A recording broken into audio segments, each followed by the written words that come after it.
हे दोस्तों, welcome to 100x gain. मेरा नाम है अर्घ्या और आज मैं बात करने वाला हूँ शेयर मार्केट में लोग पैसा क्यों खोते हैं। तो चलिए शुरू करते हैं। शेयर मार्केट में पैसा खोने का मतलब है आप जितने भाव पे कोई एक शेयर खरीदे थे, आप उसके नीचे वाले भाव पे उस शेयर को बेच रहे हो। तो इसके पीछे बहुत सारे रीज़न हो सकते हैं, जैसे कि है नंबर वन, किसी को भी ब्लाइंडली फॉलो करना।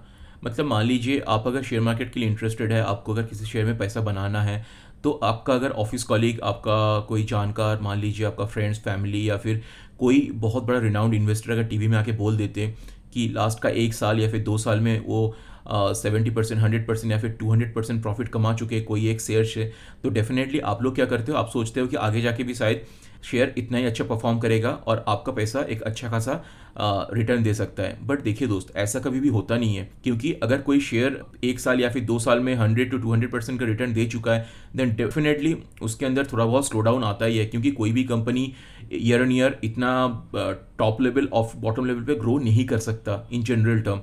तो क्या होता है, अगर आप मान लीजिए कोई किसी ने एक शेयर खरीदा है 100 रुपये में, उस शेयर का भाव हो गया 200 रुपये, तो उसके बाद अगर आप एंट्री लेते हो और शेयर प्राइस अगर 30-40% गिर गया, देन आपको लगेगा कि यार शेयर मार्केट तो जुआ है, या फिर आपको लगेगा कि यार शेयर मार्केट में कोई पैसा कमा नहीं सकता है।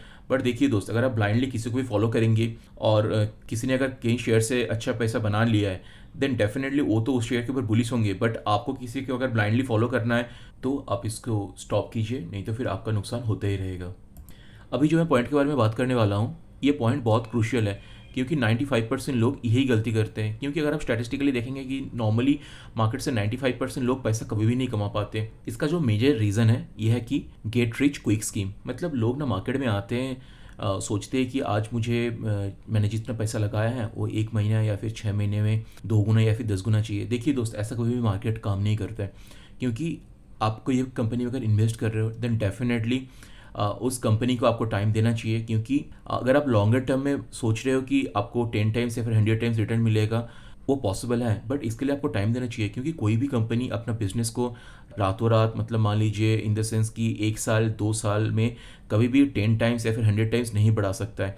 तो in that situation how come your money can appreciate by 10 times और 100x। सो आपको ये बात जानना पड़ेगा कि आपका टाइम होराइजन जितना बड़ा होगा, आपका मुनाफा भी उतना बड़ा होने का चांसेस है। अभी जो पॉइंट के बारे में मैं बात करना चाहता हूँ, इस बात को मैं हर एक वीडियो में ही लगभग बोलता हूँ कि please educate your self and do your own research. Normally ऐसा देखा गया है कि ज़्यादातर लोग किसी पड़ोसी का बात सुन के या फिर कहीं से टिप लेके कोई भी शेयर में बाई करते हैं, बट उसके बाद अगर मान लीजिए शेयर नीचे चला गया, उसके बाद उन लोग घबरा जाते हैं और शेयर को लॉस में निकाल देते हैं। बट देखिए दोस्त, अगर आप अपना रिसर्च करेंगे तो उसका कई फ़ायदे हैं। एक है कि मान लीजिए आपने एक अच्छा शेयर उठाया, तो ऐसा हो भी सकता है कि शेयर में 30% 40% गिरावट आ गया, बट आप ना कॉन्फिडेंस नहीं लूज़ करेंगे। जब आप कॉन्फिडेंस नहीं लूज़ करेंगे, देन डेफिनेटली आप उस शेयर को होल्ड करके रखेंगे। ऐसे बहुत सारा मल्टीवेकर में देखा गया है कि वो कभी कभी 30-40% भी गिर चुके हैं 1 साल में। तो इन दैट सिनेरियो आप कभी भी अपना लॉस को बुक नहीं करेंगे। We Indians are very much emotional. मतलब हम लोग अगर कुछ भी काम करने जाएंगे तो डेफिनेटली हम लोग बहुत ज़्यादा इमोशन को उसमें इंक्लूड कर देते हैं। तो अगर आप मार्केट में आ रहे हो और आप कहीं शेयर में इन्वेस्ट कर रहे हो और आपको लग रहा है कि ये शेयर में आपको लॉस हो सकता है या फिर उसका फंडामेंटल जो था पूरा बिगड़ गया है, तो प्लीज़ आप आपका जो डिसीजन है इसको कभी भी इमोशन से ड्राइव करने मत दीजिए। क्योंकि शेयर मार्केट में इमोशन का कोई वैल्यू नहीं होता है, तो हार्डकोर रियलिटी है। तो आपको लग रहा है कि शेयर मार्केट में वो शेयर अच्छा नहीं कर रहा है या फिर कंपनी का फंडामेंटल खराब हो रहा है, देन डेफिनेटली आप उससे एग्जिट कर जाइए without thinking twice. Number 5 is not diversifying your portfolio. मतलब अगर आप आपका जितना भी पैसा है उसको 1-2 कंपनीज या फिर 1-2 सेक्टर में इन्वेस्ट करेंगे, तो ऐसा भी हो सकता है कि आपका शेयर शायद ना चले, या फिर जो सेक्टर में आप इन्वेस्ट किए हो उसका कुछ ख़राब न्यूज़ आ गया है या फिर उसका फंडामेंटल कुछ चेंज हो रहा है, देन डेफिनेटली ये बहुत बड़ा खतरा होगा आपका पोर्टफोलियो के लिए या फिर आपका जो भी पैसा है उसके लिए। क्योंकि ऐसा बहुत टाइम देखा गया है कि पहले एक सेक्टर अच्छा करता था तो वो सेक्टर शायद आने वाले 5 साल में उतना अच्छा नहीं करेगा due to some fundamental changes, और may be in the 10 years वो अच्छा नहीं कर सकता due to some other things. तो ऐसा कभी भी मत कीजिए कि आपका जितना भी पैसा है वो एक शेयर या फिर 2 शेयर में रखिए, उसको हमेशा डाइवर्सिफाई कीजिए। क्योंकि अगर आप डाइवर्सिफाई नहीं करेंगे तो अगर ख़राब टाइम आ गया देन डेफिनेटली आपको बहुत ज़्यादा नुकसान होने का चांसेस है। इसका मैं एक एग्जांपल देना चाहूँगा। जैसे कि हम लोग पहले बोलते थे कि रियल एस्टेट एक सनराइजिंग इंडस्ट्री है, देन डेफिनेटली दोस्त इंडिया का इतना पॉपुलेशन है, रियल एस्टेट बहुत अच्छा ही करेगा। बट अगर आप देखेंगे कि डीएलएफ का शेयर प्राइस का क्या हुआ, यूनिटेक का क्या हुआ, या फिर और भी जितना बड़ा कंपनीज था उन लोगों का बिजनेस देखिए शायद थोड़ा ही डाउन हुआ है या फिर 30-40% डाउन है, बट उसका शेयर प्राइस देखिए कहाँ से कहाँ तक लुढ़क गया है। तो ये सब चीज़ के लिए आपको डाइवर्सिफाई करना पड़ेगा। और एक चीज़ मैं आपको बोलना चाहूँगा, आज से 10-15 साल पहले एयरलाइंस को one of the sunshine industry बोला जाता था, पर अभी अगर आप देखेंगे कि जो भी एयरलाइंस कंपनीज थे, ज़्यादातर कंपनीज इधर बैंकरप्ट हो गया या फिर उनका फिनेंशियल हालत बहुत ख़राब हो गया। तो इससे आपको एक चीज़ पता चलता है कि मान लीजिए अगर आप कोई एक या दो सेक्टर के ऊपर डिपेंड करेंगे तो किसी को नहीं पता कि क्या हो सकता है आगे जाके। तो इन दैट सिनेरियो आपका कैपिटल को पहले प्रोटेक्ट कीजिए, उसके बाद आपका कैपिटल को ग्रो कीजिए। तो आप पहले आपका जितना भी पैसा है उसको डाइवर्सिफाई कीजिए टॉप का 2-3 कंपनीज में, जिससे कि आपका लॉस मिनिमाइज हो सके और आपका रिटर्न मैक्सिमम हो। अगर आप शेयर मार्केट में सही में पैसा कमाना चाहते हो then please cut your losses as early as possible and hold your profitable position as long as possible. But हम लोग करते इसका उल्टा ही है। हम लोग क्या करते हैं कि नॉर्मली हम लोग का जो प्रॉफिट आ रहा है उसको हम लोग बहुत जल्दी काट देते हैं, जो कि नॉर्मली 10%, 50% या फिर 70% पे। बट अगर मान लीजिए आपने कोई शेयर आज लिया है और वो 30% गिर गया है, जनरल सिनेरियो में ये होता है कि कभी भी लोग उसको काटते नहीं है या फिर उसको होल्ड करके रखते हैं। फिर भी अगर वो और 10-20% एक्स्ट्रा गिर जाता है तब जाके वो उसका लॉस बुक करते हैं। तो ये बहुत ही ख़राब डिसीजन होता है, क्योंकि आप अगर आपका लॉस को और ज़्यादा गहरा होने देंगे देन डेफिनेटली ये बहुत ख़राब होगा आपका मनी मैनेजमेंट के लिए और आपका फ्यूचर ग्रोथ के लिए।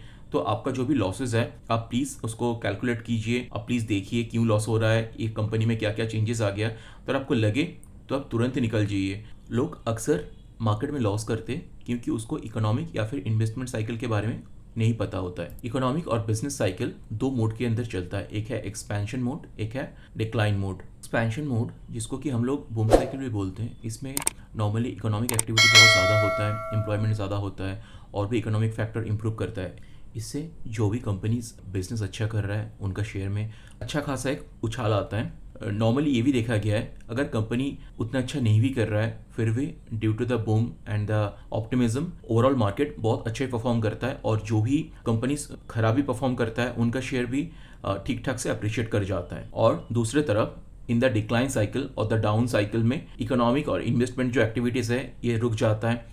तो इससे क्या होता है कि जो इकोनॉमिक में जो ग्रो है, जो जीडीपी ग्रोथ है, जो एम्प्लॉयमेंट है, ये बहुत ख़राब हो जाता है। तो इससे कि ओवरऑल मार्केट एक डाउन टर्न की तरफ जाता है। जब हम लोग देखते हैं कि शेयर मार्केट में एक अच्छा खासा करेक्शन आ रहा है और शेयर प्राइस कभी 10% से अप टू 70-80% तक भी गिरता है। अगर आपको आपका प्रॉफिटेबिलिटी को मैक्सिमाइज करना है then decline time is the best time to invest, क्योंकि तब कोई शेयर 50-60% तक भी डिस्काउंट में मिलता है, जो कि अगर आप तब खरीद लें और 5-10 साल तक वेट करें तब आपको जो रिटर्न है वो बहुत अच्छा खासा होने का चांसेस होता है। अगर आप मार्केट में इन्वेस्टमेंट का पर्सपेक्टिव से आ रहे हो तो प्लीज़ आप इन्वेस्टर होकर ही रहो, क्योंकि नॉर्मली ये देखा गया है लोग लालच की वजह से कोई एक शेयर में एंट्री कर जाते हैं, सोचते हैं कि यार अगर मैं 10-15 दिन में अगर 5-7% अपना कैपिटल का रिटर्न आ जाता है तो बेटर होगा। बट उससे क्या होता है नॉर्मली वो लोग फंस जाते हैं। अगर वो फंस जाते हैं तो उसी को वो लोग इन द लॉन्ग टर्म रख देते हैं। तो इससे जो है उनका कैपिटल जो प्रोटेक्शन था वो तो कभी होता नहीं है,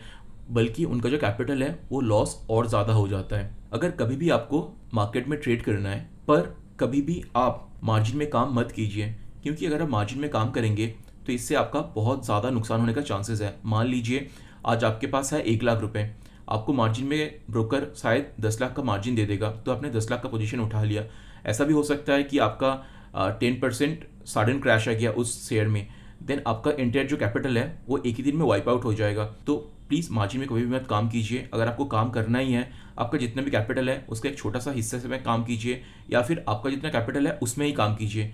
अगर आप शेयर मार्केट में नए हो या पुराने, तो आपको पता ही होगा कि आपका ब्रोकर आपको कितने बार बोलता है कि आप फ्यूचर में क्यों नहीं पोजीशन लेते या फिर ऑप्शन में क्यों नहीं कुछ पोजीशन लेते।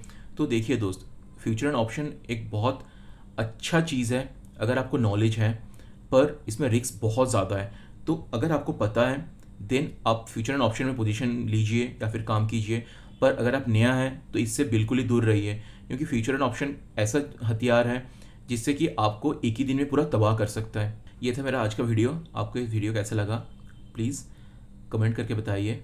अगर अच्छा लगा है तो वीडियो को लाइक कीजिए, चैनल को सब्सक्राइब कीजिए और इस वीडियो को अपना फ्रेंड्स, फैमिली और कॉलीग के साथ शेयर भी कीजिए। Thank you.